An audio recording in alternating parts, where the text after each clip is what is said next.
Bismillahirrahmanirrahim. Alhamdulillahi rabbil alamin wa bihi nasta'in wassalatu wassalamu ala rasulillahil amin. Sayyidina wa maulana Muhammadin sallallahu alaihi wasallam wa ala alihi wa sahbihi wa man tabi'ahum bi ihsanin ila yaumiddin amma ba'd. Allahumma arhamna bitarkil ma'asi abada ma abqaitana warhamna atakallafa ma la ya'nina warzuqna husnan nazar fima yurdik anna برحمتك يا أرحم الراحمين اللهم افتح علينا حكمتك وانشر علينا من خزائن رحمتك يا أرحم الراحمين والسلام عليكم ورحمة الله وبركاته. Sedang hadirin yang dikasihi, yang dirahmati oleh Allah Subhanahu wa taala sekalian. Baiklah, sama-sama kita panjatkan kesyukuran kita kepada Allah Subhanahu wa taala kerana dengan izin dan inayahnya dapat sama-sama kita berada di tempat yang sangat mulia di sisi Allah Subhanahu wa taala. Sebagaimana yang disebut oleh hadis Rasulullah sallallahu alaihi wasallam, "Man bana masjidan faqad banallahu lahum baitan fil jannah."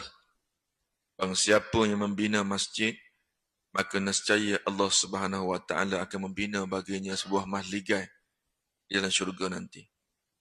Para ulama mentafsirkan perkataan membina di sini pertama bersifat material, fizikal, sebagaimana yang bina masjid. Yang kedua, para ulama mengatakan membana, siapa membina masjid ini bermaksud siapa yang mengimarahkan masjid, iaitu datang solat berjemaah, menghidupkan masjid sebagai pusat dakwah dan sebagainya. Maka ini jaminan yang sangat hebat yang telah diberi oleh Rasulullah sallallahu alaihi wasallam. Maka Allah Subhanahu wa taala akan bina baginya sebuah mahligai di syurga nanti insya-Allah, dan kita termasuk golongan mereka. Dan tuan yang dikasihi, yang dirahmati oleh Allah Subhanahu wa taala sekalian, saya minta maaf banyak sebab sebulan tak datang. Antum minta maaf banyak-banyak sebab baru ni pun nak datang juga.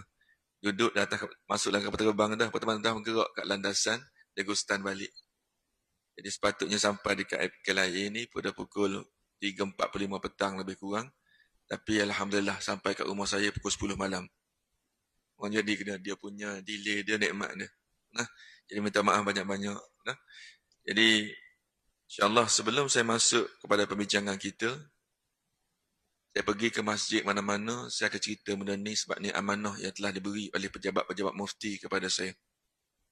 Ingat saya sebut pada lebih kurang dalam 4 bulan lepas mengenai bilangan anak tak sautaraf, anak zina yang ada di Malaysia sangat membimbangkan, ingat saya sebut. Dan research ni telah diberi oleh pihak JAKIM kepada saya sebagai ketua dan lebih kurang bajet dekat dengan 100,000 lah untuk kita bergerak. Dan kita dah nak tutup research ni pada akhir pada bulan ini. Dan pada akhir pada bulan dan pada 19 hari bulan, dan kita bergerak seluruh Malaysia dan kita berjumpa dengan beberapa mufti untuk minta pandangan terakhir mengenai isu anak tak sautaraf, anak zina yang ada di Malaysia di kalangan umat Islam. Kita tak ambil tahu pasal agama lain. Jadi saya sebut pada sebelum ni, penyelidikan kami buat pada tahun 2014 sehingga tahun 2018. Bilangan anak zina di kalangan umat Islam ada di Malaysia selepas kita dapat data daripada JPN, Jabatan Pendaftaran Negara, jumlahnya seramai 177,850 orang. Anak zina yang ada di Malaysia bermula tahun 2014 sehingga 2018. Data anak zina ataupun anak tak sautaraf ni mula dikutip pada tahun 2008. Sebelum tu tak kutip. Total 2008 sehingga 2018, jumlah anak zina di kalangan umat Islam jumlahnya seramai 380,000. Itu untuk orang Islam sahaja. Nah, jadi bilangan tersebut bukan saya reka, dan saya dah jumpa sendiri dengan pengarah. Kita interview pengarah sendiri dan barisan mereka ada lebih kurang 8 orang, termasuk kami pihak-pihak JAKIM mewakili, dan saya pihak USIM ada sebagai ketua rombongan ketika itu. Untuk tanya jumlah sebenar, sebab kita dengar banyak ceramah, banyak berita, banyakkah itu adalah anggapan sahaja. Tapi ini data yang sebenar yang kita boleh, yang tercatat sahaja. Hak tak tercatat tu ramai lagi.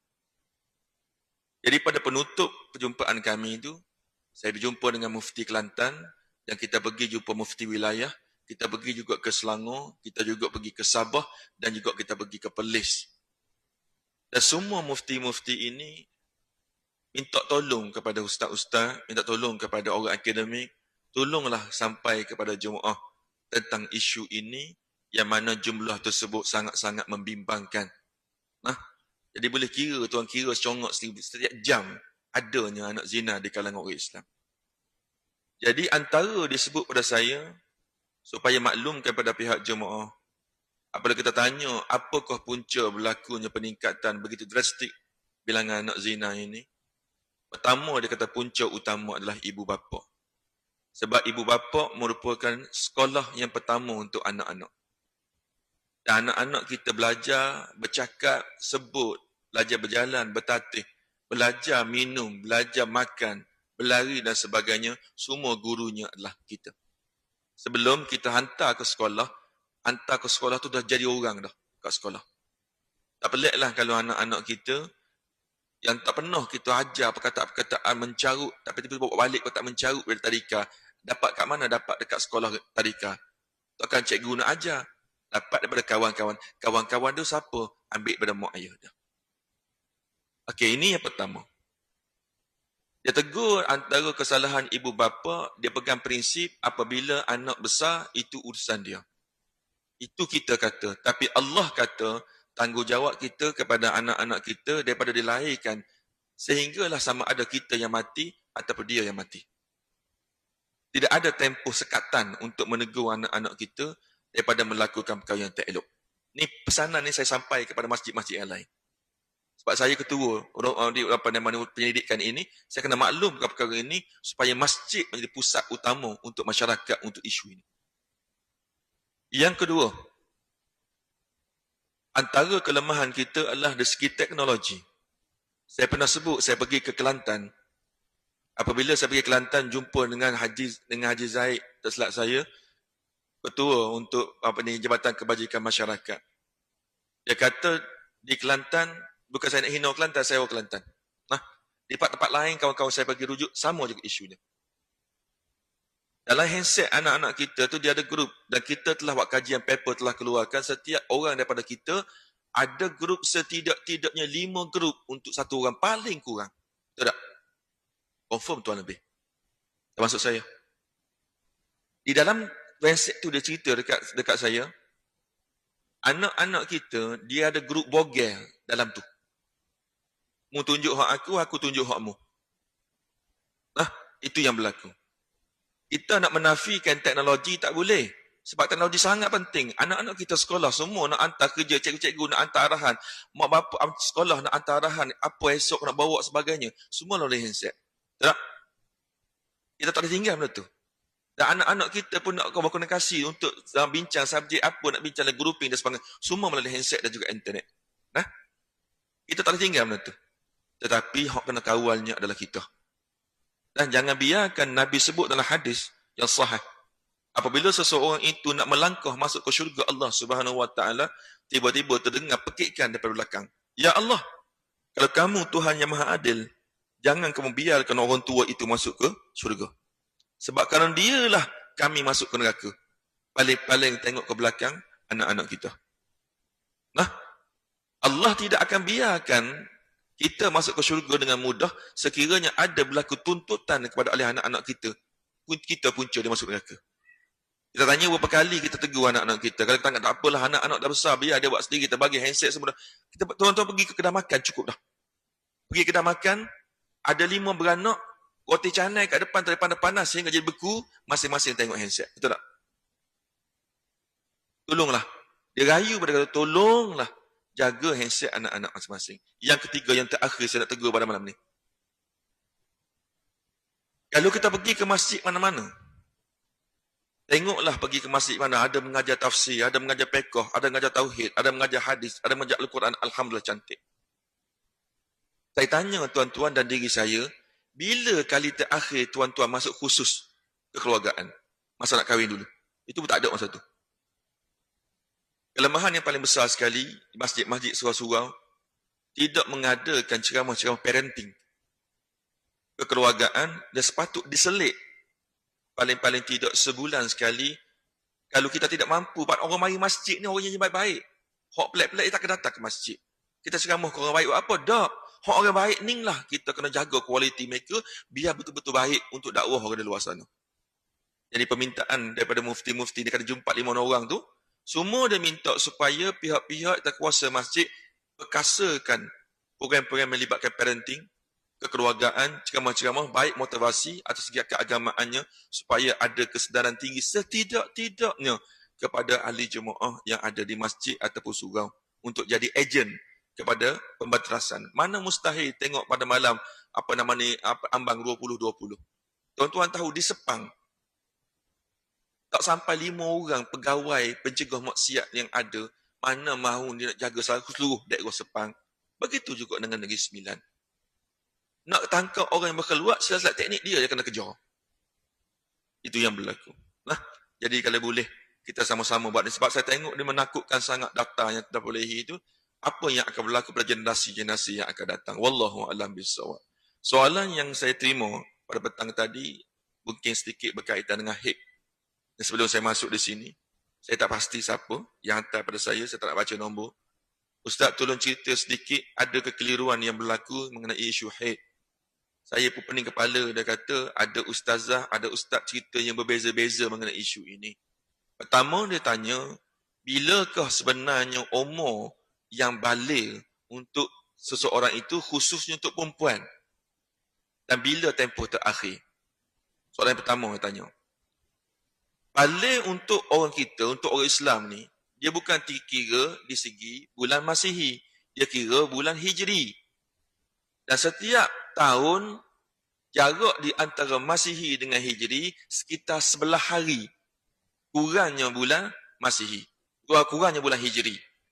Jadi kalau kita nak tahu, umur anak kita tu, paling-paling kalau cepat dia datang haid ketika umur 9 tahun. Dan 9 tahun kali dengan 11 sama dengan 99 hari. Tolak daripada tarikh Masihi. Itulah tempoh paling awal datangnya haid untuk perempuan. Nah, 11 hari biasanya begitu. Sekiranya tak datang haid juga, maka 15 hari itu sebagai border. Itu kita maklum. Yang kedua. Soalan yang kedua, dia keliru sebab mengenai haid yang datang putus-putus. Saya tak faham soalan dia, mungkin saya boleh baca agak-agak begini.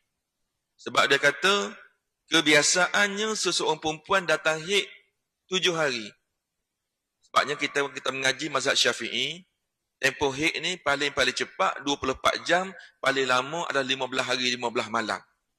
Tapi Hambali kata, seorang je Hambali kata, paling-paling lama adalah 17 hari 17 malam. Imam Hanafi kata paling lama 10 hari. Imam Syafi'i kata paling cepat 24 jam. Imam Hanafi kata paling cepat selama 3 hari. Kali dengan 2, kali dengan 24 lah. Itu jarak kiraan dia bagi orang haid tadi. Jadi sekiranya seorang perempuan yang kedatangan haid kebiasaan 7 hari, daripada awal dia datang dulu sehinggalah saat ini, sebabnya orang tanya bila perempuan start putus haid, itu juga ulama khilaf. Ada kata 50, ada yang mazhab mengatakan sehingga umur 75 pun tempoh haid last sekali. Jadi berdasar kepada keadaan perempuan tersebut. Jadi kalau sekiranya 7 hari datang haid dan kebiasaan datang haid dan dia suci, tiba-tiba hari ke-10 dia datang lagi. Datang ke hari ke-10. Jadi dari ke-10 tu masih lagi dalam tempoh haid. Jadi bagaimana dengan solat yang laku tengah-tengah tu? Solat yang dia laku di tengah-tengah tu dianggap sebagai sudah pun selesai. Tapi kalau datang darah lagi selepas 3 hari, mana hari ke-10, dan tempoh 15 hari, maka ia masih lagi dianggap sebagai darah haid. Sekiranya lepas 1 hari, dia suci balik. Tempoh tu tak sampai 15 hari lagi, maka tempoh itu, maka dianggap sebagai tempoh haid, walaupun haid tak datang. Itu yang jumhur pada ulama Syafi'i mengatakan begitu. Saya ulang sekali lagi, kalau tempoh dia haid 7 hari normal, tiba-tiba dia bersih 3 hari, hari ke-10 datang pula, maka hari ke-10 tu dianggap sebagai darah haid, dan selepas itu sehinggalah hari ke-15, walaupun haid tak datang, tetap dianggap sebagai darah haid sehinggalah hari yang ke-15. Solat tak boleh buat dah, walaupun darah tak datang, sehingga hari 15. Berbeza dengan puasa. Yang jadi isu bab haid ni puasa. Sekiranya orang puasa, katakanlah 7 hari normal dia datang haid, ni cerita ni bukan untuk orang perempuan saja, orang lelaki kita sebagai ketua keluarga wajib kena tahu. 10 kali ganda walaupun orang lelaki tak mari haid sekalipun. Kena tahu, kena faham. Sebab kita ada anak perempuan, kita ada isteri, Allah tanya kita. Nah, nanti dalam muka dunia tak apalah, I love you, you love me. Tiap bulan bagi bunga. Nanti depan Allah dia bagi api neraka kat kita. Kalau kita tak tegur, tak tahu faham benda ni. Sekiranya tempoh 7 hari biasa nama haid dan hari ke-8 dia bersuci, maka dia berpuasa. Dia berpuasa sehari, 2 hari, 3 hari, berapa hari 10 datang haid balik. Maka puasa tadi dianggap sebagai wajib kena qada balik selepas dia suci nanti. Tu banyak orang keliru dalam isu bab haid. Nanti insya-Allah kalau kita ada masa kita akan bincang detail mengenai haid, istihadah dan juga nifas. InsyaAllah nanti. Jadi malam ni kita masuk mengenai isu, kita berhenti pada 15 hari bulan 11. Iaitu muka surat 93 yang mana ada buku berus gigi ataupun bersiwak atau bersiwak, muka surat 93. Kita maklum bahawa kita tengok isu bersiwak ni benda yang biasa Ustaz, tak payahlah kita nak detail, tak boleh. Selama ni kita tak faham, kita ingat kita bersiwak tu sebab kita ngepin lah TV, Colgate lah, Dali lah. Sekarang ni jarang tu jumpa ngepin buat gigi. Macam-macam lah dengar apa nama ni, Colgate kampanye, ada ekstrak daripada sugi dan macam-macam. Nah, sebenarnya bersugi ini telah disebut oleh Rasulullah sallallahu alaihi wasallam secara jelas dalam hadis yang sahih. Yang sebut, dia kata, laula asyqa ala ummati la amartuhum bisiwaki. Likulli salatin, setengah riwayat kata likulli wudu'in. Sekiranya bersiwak ini tidaklah menyusahkan kepada umat aku, nescaya aku akan perintahkan kepada mereka supaya bersiwak, bergosok gigi setiap kali dia lepas wuduk, setiap kali sebelum wuduk, setengah ulama kata, dan setiap kali dia nak solat.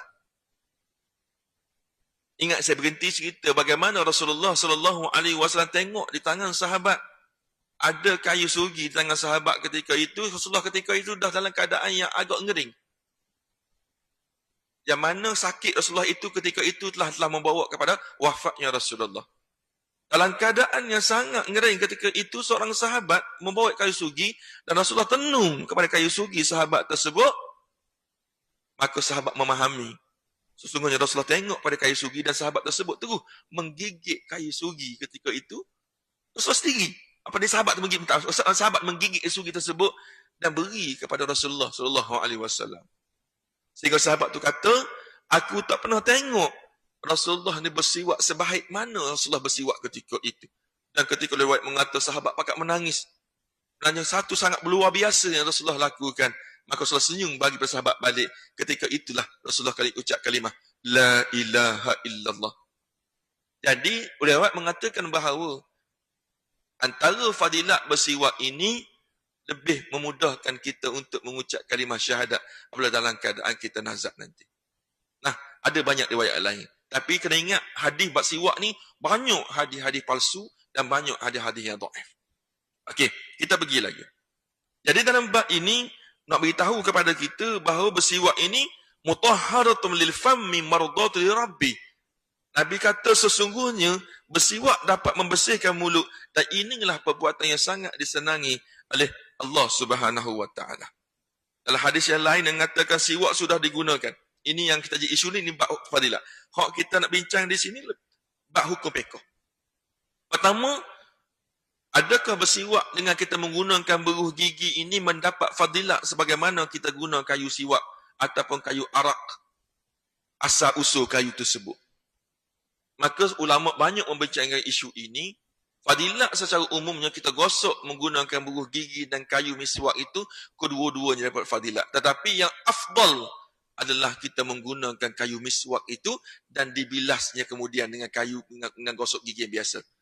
Tapi kalau tuan-tuan dah gosok gigi cara biasa dengan nawaitu nak ikut sunnah Rasulullah sudah pun memadai. Kalau boleh buat dengan kayu pun lagi bagus. Itu yang pertama. Yang kedua, yang isu kita nak bincang juga mengenai ini adalah mengenai najis. Ramai di kalangan kita, khususnya jemaah-jemaah tabligh, minta maaf dah, Saya tegur jemaah tabligh sebab mereka ni sinonim dengan penggunaan kayu ini. Bukan kata dia tak bagus. Sinonim dengan penggunaan kayu miswak. Hati-hati dengan kayu ini. Sebab kadang-kadang dia gosok gigi dia ketika nak solat. Dan terus ambil letak dalam poket tanpa dia sedar bahawa di kayu miswak itu ada darah. Apabila ada darah, dia letak dalam poket, dia membebankan najis. Apabila membebankan najis, maka solatnya adalah batal. Nah, satu. Kita nak bagi tahu di sini. Jadi lebih baik, walaupun Nabi kata likulli solatin, ada hadis riwayat, boleh bersiwak selepas ketika nak bersolat, nak kat takbir, maka nasihat saya, lebih baik kita bersiwak ketika kita berwuduk untuk menyelamatkan ketika itu. Itu yang kita kena nak ingat. Yang kedua, saya sebut juga minggu lepas, apabila kajian yang telah dibuat oleh Dr. Haslina Ramli dengan Dr. Datuk Muhammad Nasir, termasuk saya, telah tulis buku mengenai siwak secara Rasulullah. Ada satu buku yang kami tulis.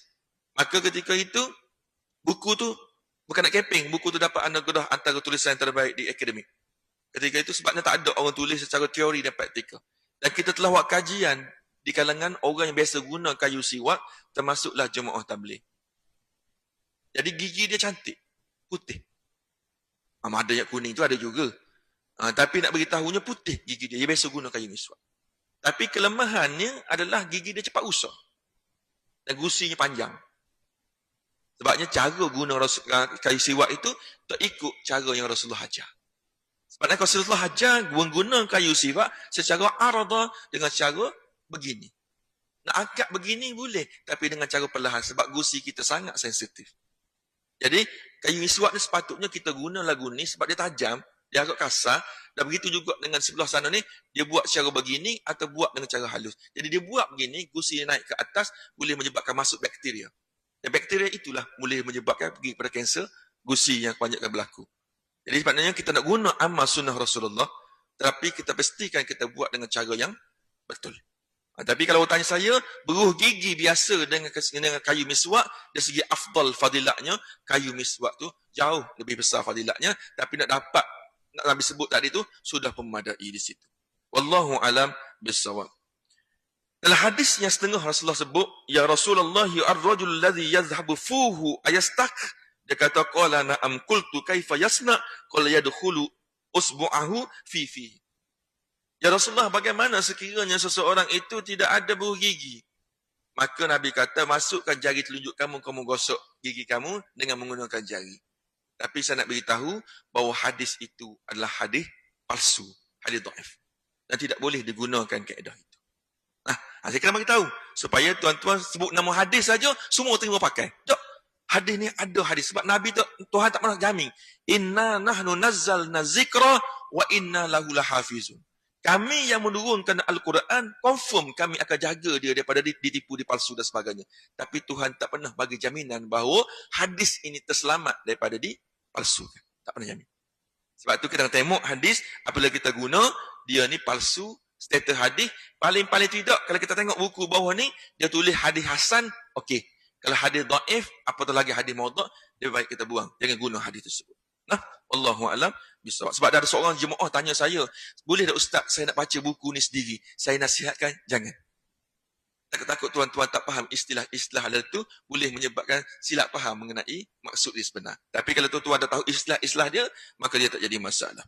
Berikutnya, ni kita masuk yang berikutnya, muka surat 96, walaupun nampak dia simple, tapi inilah antara, saya sebut dahulu kan, kita datang ke masjid, naik kereta yang sama, berwuduk dari rumah yang sama, lepas kita balik, Allah angkat darjat kita, sahabat kita, lebih tinggi pada darjat kita. Sebab apa? Mereka melakukan perkara ini dengan adanya ilmu. Yang kedua dia kata, mencucikan dua-dua tapak tangan ketika hendak memulakan wuduk. Macam inilah, kadang-kadang kita ni, kita suka ambil benda yang mudah, tapi kita tak faham je. Kita tengok contohnya orang makan. Kita pergi tengok, Alhamdulillah, setengah keluarga tu baik. Kita patut tiru. Sebelum makan, nak angkat tangan. Allahumma rabbana, Allahumma barik lana fi ma razaqtana. Bagusnya kita tengok keluarga ni. Tapi kita bilang, berapa orang keluarga yang doa selepas makan? Tak ada kan? Tak ada kita jumpa, tengok lepas habis licin atas meja, angkat tangan. Alhamdulillahillazi at'amana. Tak ada, dia tinggal, bayar balik dengan begitu saja. Sedangkan dalam hadis Allah sebut, barang siapa yang mengamalkan doa selepas makan, maka itulah tanda-tanda seorang ahli syurga. Nabi tak kata, bagi siapa-siapa yang doakan sebelum makan, itulah ahli syurga. Sebab Nabi bakal bagi benda yang jarang orang buat. Benda tak payah, tapi jarang orang buat. Sebab tu dah, fadilatnya besar. Dalam begitu juga, dalam bab ini, Ra'aitu Rasulullah sallallahu alaihi wasallam tawadda'a fastawkafa salatan. Aku melihat pernah Rasulullah sallallahu alaihi wasallam berwuduk, lalu membasuhkan kedua-dua telapak tangannya sebanyak 3 kali sebelum itu. Kita berwuduk terus, masuk dalam Allah, pun masuk dalam ludah tu. Tak tahu tangan kita kat mana. Tak ada duk korek telinga, korek hidung, masuk ambil semayang tu. Nah, sebab itulah hadis yang sebelum ni kita pernah baca. Nabi kata, "Idza staiqadha ahadukum min naumihi fala yakhmis yadahu illa fayaghsilhu." Nabi kata, apabila kamu ni bangun daripada tidur, jangan sekali-kali kamu celup tangan kamu dalam air atau kamu makan sesuatu, maka terlebih dahulu hendaklah kamu basuh tangan kamu terlebih dahulu. Sebab masa kita tidur, kita tak tahu tangan kita kat mana. Lepas tu, bangun tidur dengan mata kelabu asap, pagi-pagi, buka saja tengok kalipak semalam tu, masuk dalam mulut. Baru tak dikejap tangan kita masuk dalam kain. Tak sedar dah. Sebab tu suruh masuk. Sebab tu bangun tidur, walaupun hadis yang ada kaitan, antara perbuatan kita, apabila kita bangkit daripada tidur, selain dia basuh tangan, Nabi suruh kita berkumur dan masukkan air dalam hidung. Sebabnya kebanyakan apabila kita tidur, kebanyakan syaitan-syaitan akan bersarang masuk dalam hidung kita. Itu perbuatan yang simple-simple. Nanti kita mesti tak buat. Esok bangun tidur, pertama basuh tangan dan masuk air ke dalam hidung. Buang sebagaimana kita berwuduk. Begitu juga dalam bab ini, Nabi pesan kepada kita, apabila kita ni kata, jelas, "Iza staiqadha ahadukum min nawmihi fala yaghmis yadahu fil ina' hatta yaghsilha thalatha fa innahu la yadri ayna batat yadahu." Hadis Muslim dan ada hadis Abu Daud. Ibn Adi, ada hadis ni nombor 2. Ini perawi dah ramai. Bukhari pun ada, Abu Daud pun ada perawi ni. Jadi dia kata, apabila kamu bangun daripada tidur, maka jangan kamu celup tangan kamu, walaupun disebut pasal celup dalam air, dia juga melibatkan apa-apa dengan kita sentuhan kita, melainkan kita basuh tangan kita sebanyak 3 kali, kerana kita tak tahu, aina batat yadahu. Kita tak tahu di mana kedudukan tangannya semasa dia tidur. Nah, tengok kita mula balik. Yang berikutnya, dalam hadis yang lain, dia diminta kita berkumur sebanyak 3 kali, dan saya sepintas lalu saja, saya tak bincang saja sebab dah maklum perkara tersebut, disunatkan masuk air dengan tangan kanan, tetapi apabila hendak dikeluarkan, disambutkan dengan sebelah kiri. Ada kata apabila kita masuk air dia, kena sambut balik air tersebut. Dan setengah kata tak perlu. Masuk air tu, buang begitu saja, sebagaimana kita lakukan pada hari ini. Kesemuanya adalah betul. Kita pergi yang berikutnya adalah antara perkara sunat, surat 99, menyalati janggut, dan juga perkara ini telah saya cerita bagi orang yang janggut panjang. Sebab dia nak basuh muka, janggut penuh jambang kat sini. Kita basuh muka wajib masuk di bawah rahang-rahang kita sebagaimana kita bincang sebelum ini. Tapi janggut banyak macam mana Ustaz? Maka disunatkan kita ambil air, kita menyalatilah janggut kita, tak payahlah kita selam muka kita dalam kolah. Kenapa? Takut air tak sampai. Orang tu confirm kawan tu tak mengaji fiqh kat masjid. Nah, okey. Yang lainnya muka surat 100. Kita menyalati jari jemari ini juga kita buat. Apabila kita basuh kaki, basuh tangan dan sebagainya, celuplah, masuklah di celah-celah jari kita, kaki kita ni dengan jari sebegini untuk memastikan air betul-betul rata di tempat kaki kita. Nah, di celah-celah jari. Sebab jari kita kadang-kadang hujung jari tu dia berdengkit macam ni. Jadi apabila kita buka, barulah air masuk. Wajib masuk. Kalau tidak, solat kita tak sah. Patutlah doa aku tak lulus selama ni, tak lepas. Rupa-rupa wuduk tak betul. Betul? Tak mustahil. Sebab wuduk kita tak betul. Menyebabkan Allah tidak terima solat kita. Macam mana Tuhan terima? Sebab wuduk ni syarat untuk kita sah solat. Okey, kita masuk yang berikutnya, muka surat 103 mengenai tayamun. Bukan tayamum, tayamun. Tayamun ini bermaksud menganankan di dalam amalan kita, khususnya ketika berwuduk. Nampak simple tuan. Kadang-kadang kita ngajar anak-anak kita, kita tak tahu sebab benda yang nak diajar tu banyak sangat. Dan kan Nabi ajar simple. Saya sebut pada hadis yang lepas. Ya gulam, khuz mimma yalik, khuz biyaminik. Nabi kata, ya gulam sammillah. Kul biyaminik, wa kul mimma yalik. Simple. Nabi ajar kepada anak-anak, pada sahabat-sahabat yang kecil. Wahai budak, apabila kamu nak makan, sammillah. Baca lu doa. Setidak-tidaknya baca bismillahirrahmanirrahim. Wakul mimma yalik. Dia kata makan hak depan dulu. Wakul biyaminik. maka makanlah dengan menggunakan tangan kanan. Jadi maknanya benda yang baik semua Nabi suruh buat kanan. Kita marah ke anak, ayah begitu juga, makan hidan depan dicampur ambil orang belakang dulu. Anak tengok je. Jadi sebenarnya secara tidak langsung kita telah mengajar anak kita begitu walaupun kita tak suruh dia buat. Nah, sebabnya Fadilah Kamsah kata. Nah, tuan tengok dalam ceramah dia kata ajar dengan perbuatan dia lebih lekat daripada ajar dengan kata-kata sebanyak 40 kali ganda. 40 kali ganda. Mak kat dapur duk membebel. Pok pek duk membebel. Balik rumah tu stokin ni. Ni stokin siapa ni bawah meja ni? Hak paling teruk sekali ni keluar dalam siapa atas meja ni? Beza bising mak kata. Rupa-rupanya buat kerjanya ayah. Ayah buat kerja. Ni dia balik depan ni nampak. Selamba je anak tengok. Nah, jadi tak pelik lah anak kita pun ambil stokin pun campur atas kipas. Sebab ayah biasa buat dah. Jadi makna nak beritahu kita ajar dengan cara perbuatan yang lebih mudah dipahami. Mudah diikut oleh anak-anak kita khususnya.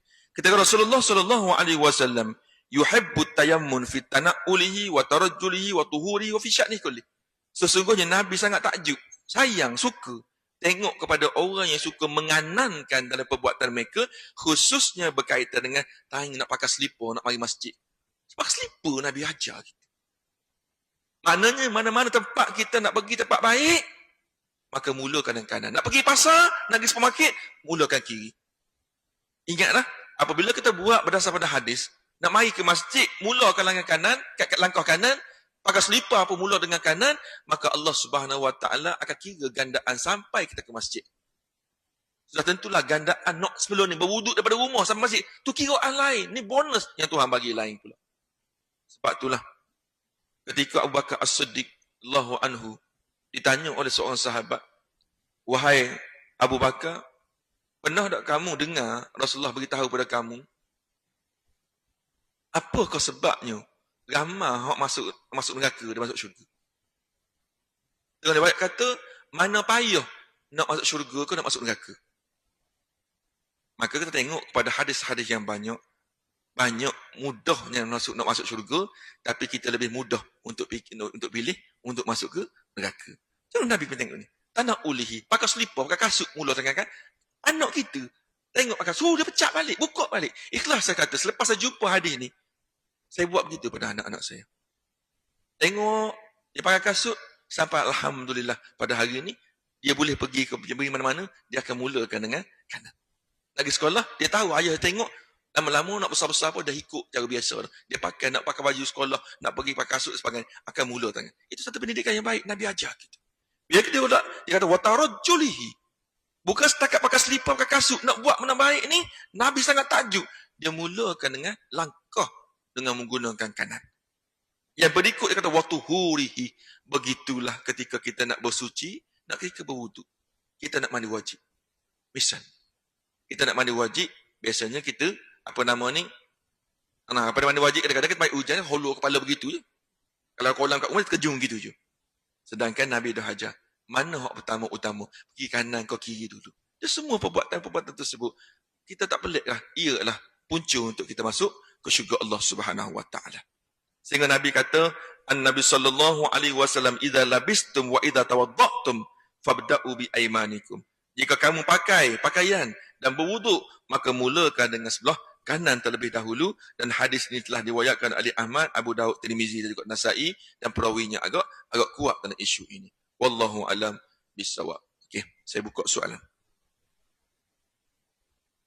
Ada tak? Ada bersama-sama saya kan? Waktu isyak ni betul? Betul lah.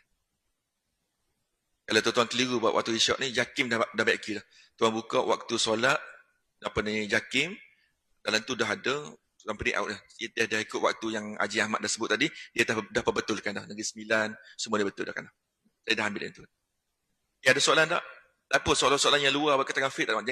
Jangan soalan politik, matematik, jangan. Tak lah, saya pergi lagi.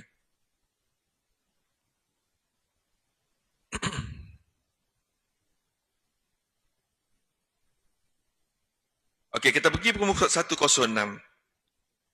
memanjamkan ghurrah atau tahjil. Mempanjangkan ghurrah bermaksud membasuhkan dahi sehingga melewati batasan yang diwajibkan sehingga sampai tak tumbuh rambut hingga membasuhkan muka. Maka tahjil juga membasuh kedua-dua tangannya sehingga melewati paras siku dan membasuhkan kedua-dua kaki sehingga melepasi paras buku lali. Ini antara Nabi suruh kita. Nabi SAW, inna ummati yud'auna yawmal qiyamati ghurra muhajjalina min atharil wudu' faman istata'a minkum an yutila ghurratahu falyaf'al. Hadis ini hadis sahih. Nabi SAW bersabda, sebahagian umatku akan datang pada hari kiamat dengan wajah kedua-dua tangan, kedua kakinya bersinar yang disebabkan oleh bekas wuduk. Abu Hurairah berkata, dan siapa di antara kamu mahu memperluaskan lagi sinar cahaya wajahnya, maka lakukan dengan baik. Maksud ghurrah dengan tahjil ini melebihkan sedikit. Katakanlah muka kita setakat ini saja dahi kita, maka sapulah biar lebih sedikit supaya itu menambahkan lagi cahaya kita di hadapan Allah. Tapi jangan lebih sangat, jadi membazir pula. Contohnya siku kita setakat ini, basuhlah lebih sedikit naik ke atas. Itu yang maksud dengan ghurrah, dengan tahjil. Maknanya kita banyakkan sedikit dahi kita basuh. Maknanya untuk, sebagaimana kita nak sahut hadis yang telah diwayatkan oleh Abu Hurairah tadi, yang disahkan oleh Imam Ahmad, Bukhari dan juga Imam Muslim. Karena Rasulullah SAW dalam bab menjimatkan air. Karena Rasulullah SAW yaqtasilu bis-sa'i ila 5 amdad wa yata'udhu bil muddi. Ini nak menunjukkan bahawa Nabi SAW menggunakan sesak sehingga 5 mud air dan berwuduk dengan menggunakan 1 mud air sahaja. Nabi ambil banyak air sehingga 1 gantang. 1 gantang sampai 4 cupak beras. Kalau ikut beras lah 4 cupak. Tadi Nabi ambil punggung air itu sebanyak satu gantang atau satu sak. Tapi Nabi guna untuk berwuduknya tak sampai pun 1 cupak. Menunjukkan bahawa Rasulullah amat jaga dari segi pembaziran air, tidak melampau dalam penggunaan air. Dalam bab lain dia kata ja'a Arabiyun muka 108 ila Nabi sallallahu alaihi wasallam yas'aluhu 'anil wudu'i fa arahu wudu'a salatan thumma qala hakadha al-wudu' faman zada hadha faqad asa wa ta'adda wa zalama. Ini hadis yang saya dah sebut tadi. Seorang lelaki Badawi datang berjumpa dengan Rasulullah sallallahu alaihi wasallam menanyakan tentang cara berwuduk. Beliau pun akhirnya perlihatkan cara berwuduk yang betul kepadanya dengan cara membasuhkan setiap anggota wuduk sebanyak 3 kali basuhan. Kemudian beliau menjelaskan, inilah cara berwuduk yang betul. Jadi sesiapa yang menggunakan air melebihi daripada apa yang telah dipraktikkan tadi, berarti ia telah melakukan kesalahan, melampaui batas syarak dan membuat zalim. Ada juga hak ni orang yang nak buat tapi tidak ilmu. Ustaz, pekoh kata, ustazah mengajar, kata basuh tangan sebanyak 3 kali. Boleh ke tak saya nak buat banyak pahala nak basuh 4 kali? Dah jadi makruh. Itu perbuatan orang yang tak belajar. Sama juga. Kita baca subhanallah a'la subhanallah azim sebanyak 3 kali. Hari ni aku nak pahala banyak-banyak sekali, nak baca 10 kali. Dah jadi makruh, asalnya dapat pahala sunat. Jadi Nabi dah pesan gini, maknanya sebagai siapa yang berwuduk dah sebut dah sebanyak 3 kali. Siapa sebut nak melebih daripada kaedah itu, maka dia telah melakukan satu pembaziran, maka dia telah melakukan kezaliman. Jadi kena hati-hati dalam bab itu. Begitu juga dalam surat 109, berdoa ketika wuduk. Sebagaimana saya nyatakan tadi juga, maknanya sebelum wuduk dia ada baca doanya. Begitulah juga muka surat 1010. Saya tak baca semua sebab dia melibatkan huraian sahaja. Jadi muka surat 110, doa selepas wuduk. Jadi doa antara yang telah disebut oleh Rasulullah sallallahu alaihi wasallam, 2 wuduk, 2 doa yang Nabi sangat-sangat tekan kepada para sahabatnya, dan ia adalah amalan-amalan ahli syurga yang masuk syurga Allah tanpa hisap. 2 amalan yang Nabi tekan sangat. Antara Nabi ajar kita adalah doa selepas azan. Saya sebut pada minggu sebelum ni. Lepas habis azan, barang siapa yang menjawab azan, melaungkan seperti mana yang menyebut sebagaimana yang dilaungkan muazzin, dan selepas laungnya azan dia tersebut, dia berdoa Allahumma rabb hadhihi da'wati tammah hingga ke akhirnya, maka tidak ada sebab untuk dia tak layak masuk syurga Allah. Tidak ada sebab Nabi kata untuk dia tak layak untuk masuk syurga Allah Subhanahu wa taala. Hanya doa selepas azan. Itu antara sebabnya ulama menegur kita jangan bercakap ketika azan. Jadi kadang-kadang orang pun kita nak tak jawab kan, dia kata kita sombong. Dah tanya masa azan pula bercakap. Apa salah tunggu sekejap azan, jawab azan tersebut, barulah kita baca doa, nak bercakap. Yang kedua, antara ialah doa yang Nabi suruh kita amalkan ialah doa selepas wuduk. Ini juga doa-doa yang mana Nabi sangat tekankan supaya kita ni amal doa ni dan fadilatnya sangat besar. Dan banyak kaedah doa-doanya dan di antara doa yang tersohor ialah asyhadu an la ilaha illallah wa asyhadu anna Muhammadan abduhu wa rasuluh.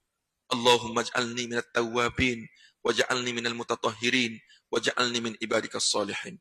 Ini doa yang biasa kita belajar kat sekolah-sekolah. Kalau tuan-tuan tak tahu, tanya anak-anak sekolah kafat. Nanti boleh beritahu. Nanti, adahlah telinga. Rupa-rupanya ayah tak tahu doa tu rupanya. Jaga. Doa ni doa yang biasa dia ajar di sekolah-sekolah kafah. Walaupun dapat simple, Nabi kata, ma minkum ahadin yatawadda'u fayusbirul wudu' thumma yakulu asyhadu an la ilaha illallah wa la syarikalah wa anna muhammadan abduhu wa rasuluh illa futihat lahu abwabal jannah thamaniyah yadkhulu min ayyuha. Salah ni. Min ayyiha, betul, min ayyiha, betul. Min ayyiha sya'a. Hadis ni siapa ayat? Hadis riwayat Imam Muslim. Rasulullah sallallahu alaihi wasallam bersabda, tidak seorang pun di antara kamu yang berwuduk lalu menyempurnakannya dan kemudian terus dengan baca doa sebagaimana doa yang disebut tadi, illa futihat lahu abwabal jannah thamaniyah, melainkan Allah akan buka 8 pintu syurga tu, maka Tuhan kata yadkhulu min ayyiha syaa, masuklah pintu mana mu nak masuk. Dengan hanya orang istiqamah doa selepas dia berwuduk. Sebab saya sebut tadi, ramai hok baca doa sebelum wuduk, tapi tak ramai yang baca doa selepas wuduk. Seperti mana ramai hok baca doa sebelum makan, tapi tak ramai hok baca doa selepas makan. Hok doa selepas tu hok besarnya. Sebab apa hok tu hok ramai orang tinggal? Nabi tahu tu. Hok ramai orang tinggal tu lah hok paling ramai, hok banyak fadilat dia. Okey, kita azan sikit.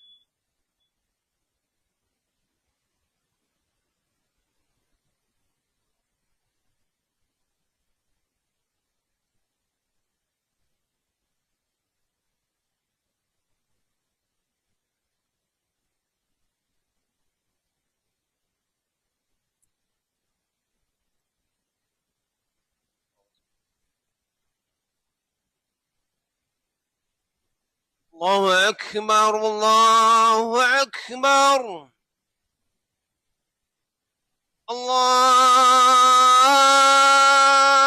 الله أكبر الله أكبر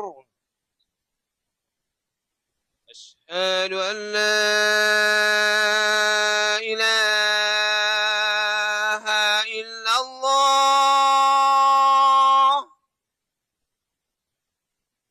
أشهد أن لا إله إلا الله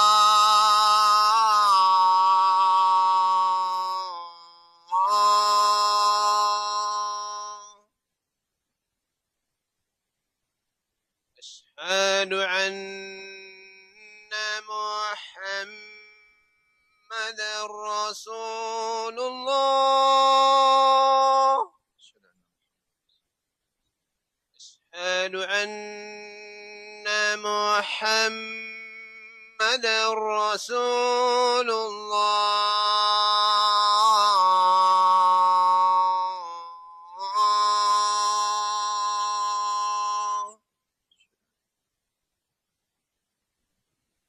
حي على الصلاة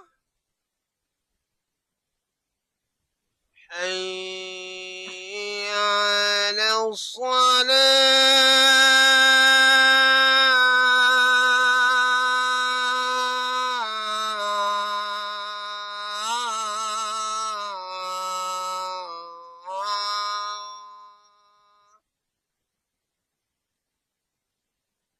حي على الفلاح La haul. حي على الفلاح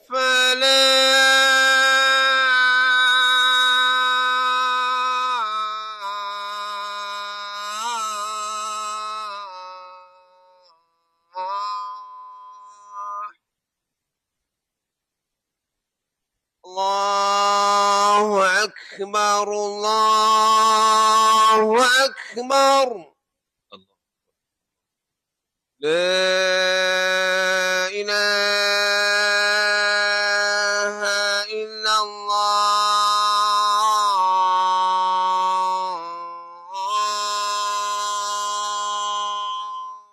La ilaha illallah. Sayyidina Muhammad. Wa ba'athum maqaman innaka la tukhlif. Kita masuk sama cerita sikit lagi. Apabila kita tengok, sebagaimana saya sebut tadi, kebanyakan Allah Subhanahu Wa Taala akan bagi doa-doa yang dimakbul ni tempat-tempat yang banyak orang lupa. Banyak-banyak orang lalai. Contohnya kita tengok doa di antara dua khutbah. Kenapa dia tak letak doa yang dimakbulkan ialah doa yang mudah dimakbulkan oleh Allah, ialah doa sebelum kita sembahyang. Tapi Nabi kata doa yang dimakbulkan ini adalah antaranya doa di antara dua khutbah. Sebab apa di situ? Sebab ketika itu orang sedang nikmat tidur. Nah, kata khutbah jemaah. Tidak tepat orang paling makbul doanya. Apatah lagi apabila kita bangun pada qiyamul lail dan sebagainya. Tuhan bagi tempat-tempat orang kadang-kadang orang ini alpa dalam doa tersebut. Nah, nanti kita kena ambil berat. Lepas tu kita special. Apabila kita tengok, apabila kita ada ilmu dalam bab tersebut, kita rebut tempat hak jarang orang rebut. Seolah-olah kita katakanlah ada tempat hak lain boleh kita pergi, tapi berebut tempat hak lain tu juga nak pergi. Kata kedai tu jual barang yang sama dengan harga yang sama.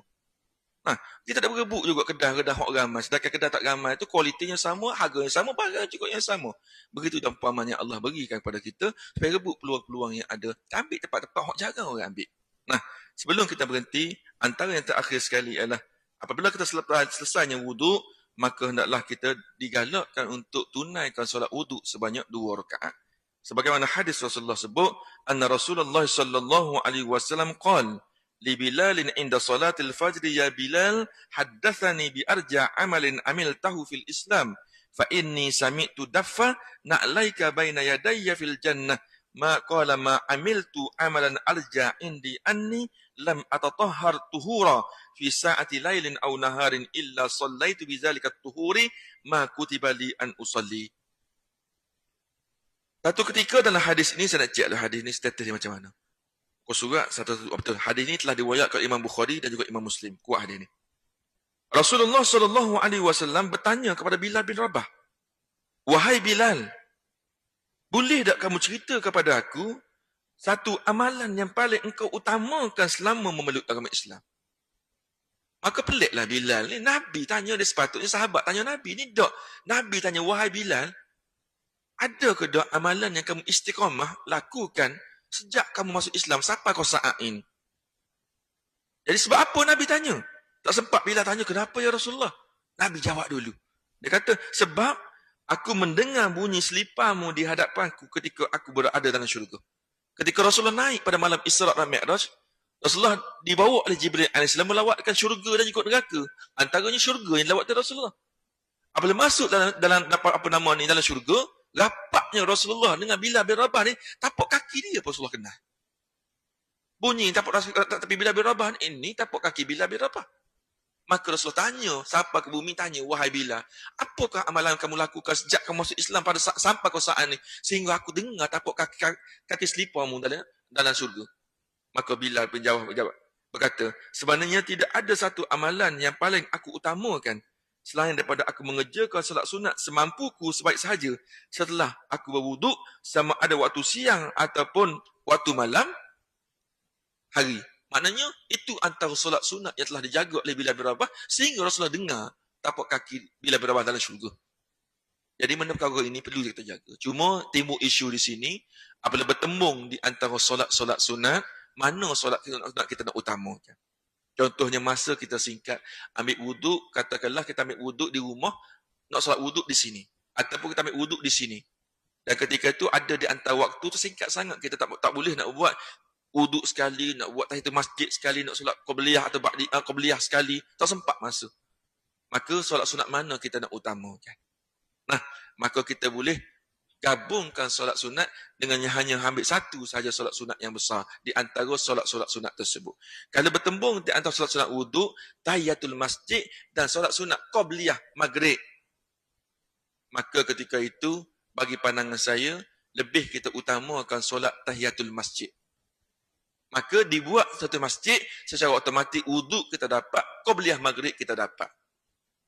Kalau kita nak buat solat sunat, qabliyah zuhur, kita maklum qabliyah zuhur ni solat sunat yang besar, ba'diyah zuhur pun besar, ba'diyah maghrib, ba'diyah isyak dan juga qabliyah subuh. Tu besar. Jadi kalau tembung tu nak solat sunat hak mana? Maka ketika itu ulama sedikit khilaf dalam soal itu. Ada yang mengatakan utamakanlah solat sunat tahiyatul masjid sebab Nabi kata iza dakhala ahadukum masjidah fala yajlis hatta yusalli rak'ataini. Apabila masuk dalam masjid jangan duduk melainkan solat sunat tahiyatul masjid 2 rakaat terlebih dahulu. Dan ada ulama yang mengatakan bahawa utamakan solat qabliyah zuhur lebih baik sebab ia sunat lebih besar. Maka tak payah bergaduh. Hak penting kita buat. Jangan bergaduh, hak ni kata begini, lah saya semua tak buat. Wallahu a'lam bissawab. Apa yang baik daripada Allah, apa yang kurang kongsi, dan soalan ditutup waktu kita beragak lambat. Dan kita doa kepada Allah Subhanahu Wa Taala, moga-moga Allah Subhanahu Wa Taala istiqamah dan tersampaikan ilmu yang kita dengar pada ini kepada sahabat-sahabat kita insya-Allah. Bismillahirrahmanirrahim. Alhamdulillahirabbil alamin. Allahumma salli wa sallim ala sayyidina Muhammad wa ala ali Muhammad. Ya Allah, ya Tuhan kami, sesungguhnya kami adalah hamba-hamba yang banyak melakukan maksiat dan dosa, ya Allah. Mata kami, kaki kami, telinga kami, hati kami, kemaluan kami, dan segala-galanya, ya Allah. Banyak melakukan maksiat lebih daripada kami lakukan taatan padamu, ya Allah. Ya Allah, ya Tuhan kami. Engkaulah Tuhan Maha Pengampun, Maha Penyayang terhadap hadapamu, ya Allah. Ampunlah kau dosa kami, silakan tutupkan mata kami, ya Allah. Ya Allah, ya Tuhan kami, ampunlah dosa-dosa besar, dosa kecil kami, ya Allah. Jangan kau matikan kami, ya Allah. Melainkan kamu ampunkan segala dosa-dosa kami, ya Allah. Ya Allah, ya Tuhan kami, ampunlah dosa kedua ibu bapa kami, ya Allah. Kami tidak mampu membalas jasa-jasa mereka, ya Allah. Melainkan kami doa padamu, ya Allah. Ampun dosa mereka, ya Allah. Rahmatilah kami mereka dan kasihlah mereka sebagaimana mereka kasih sejak kami kecil, ya Allah. Masukkanlah mereka dalam syurga-Mu jannatul firdaus-Mu, ya Allah. Ya Allah, ya Rahman, ya Rahim. Ampunlah dosa isteri kami, ya Allah. Ampunlah dosa suami kami, ya Allah. Ya Allah, ya Tuhan kami, dan ampunlah dosa anak-anak kami, ya Allah. Kami tidak mampu untuk mendidik mereka, ya Allah. Melainkan dengan bantuan dan petunjuk-Mu, ya Allah. Ya Allah, ya Tuhan kami, kurniakanlah anak-anak kami, anak-anak yang soleh dan solehah, ya Allah. Yang berjaya hidup di dunia ini dan berjaya hidup di akhirat nanti, ya Allah. Ya Allah, ya Tuhan kami, jauhkanlah fitnah yang berlaku pada mereka untuk kami di hadapan nanti, ya Allah. Ya Rahman, ya Rahim, ya Jalal wa Ikram. Wa sallallahu ala sayyidina Muhammad wa alihi wasallam. Walhamdulillahi rabbil alamin. Subhanakallah wa hamdika asyhadu an la ilaha illa anta wa astaghfiruka wa atubu ilaik. Wal 'asr innal insana fi khusr illa alladhina salihat wa tawassaw bil haqqi bis sabr. Wassalamu alaikum warahmatullahi wabarakatuh.